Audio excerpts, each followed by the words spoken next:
Sekarang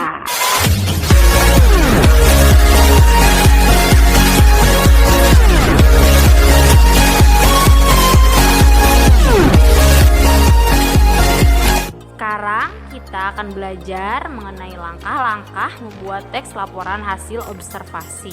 Jadi Miss harap kalian perhatikan baik-baik ya. Langkah-langkah membuat teks laporan hasil observasi itu ada 4 langkah. Yang pertama, kalian harus menentukan tema. Nah, setelah kalian menentukan tema, baru kalian melakukan observasi. Selanjutnya, setelah ada hasil observasinya, baru kalian mencatatnya. Setelah mencatat, yang terakhir adalah menyusun teks laporan hasil observasi. Nah, sekarang kita bahas bareng-bareng ya. Dari langkah pertama. Langkah pertama itu yaitu harus menentukan tema observasi. Jadi, tema observasi itu bisa berupa hewan, tumbuhan, tempat, fenomena alam, dan sebagainya. Jadi tidak selalu makhluk hidup, bisa juga berupa tempat dan juga fenomena alam. Nah, kalau kalian sudah tahu tema apa yang akan kalian ambil, barulah kalian nanti melakukan observasi. Observasi yang kalian lakukan itu harus kalian amati dari semua bagian objeknya. Nah, observasinya ada 3 cara. Yang pertama dengan pengamatan langsung, kalian langsung mengamati.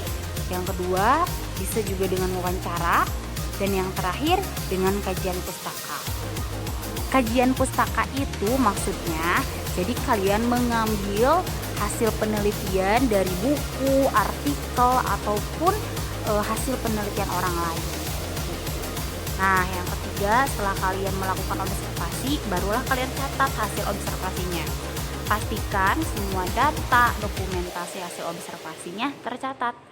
Setelah itu, kalian harus tentukan hal-hal yang akan masuk ke dalam laporan hasil observasi. Jadi tidak semua hasil observasi itu kalian masukkan ke laporan. Yang terakhir yaitu menyusun hasil observasi. Susunlah data yang telah kalian dapat dari hasil pengamatan tadi sesuai dengan strukturnya. Dari mulai pengenalan umum, terus deskripsi, dan yang terakhir simpulan. Nah, Miss punya beberapa contoh yang Miss sudah bedah strukturnya. Perhatikan ya. Ini nih, yang pertama ada pernyataan umum. Di sini Miss memilih tema objek yaitu hewan. Di sini hewannya harimau Sumatera. Nah, di pernyataan umum kalian definisikan harimau Sumatera itu apa, terus nama bahasa Latinnya juga apa, habitatnya di mana, terus hewan Sumatera itu termasuk hewan yang seperti apa, populasinya seperti apa juga. Pokoknya di sini dijelaskan tapi hanya pernyataan umum sesuai dengan definisi harimau Sumatera itu. Dan isi pernyataan umum, barulah kalian jelaskan deskripsi bagian. Karena di sini Miss pakai temanya hewan, jadi Miss mendeskripsikan bagiannya satu persatu dari mulai tubuhnya.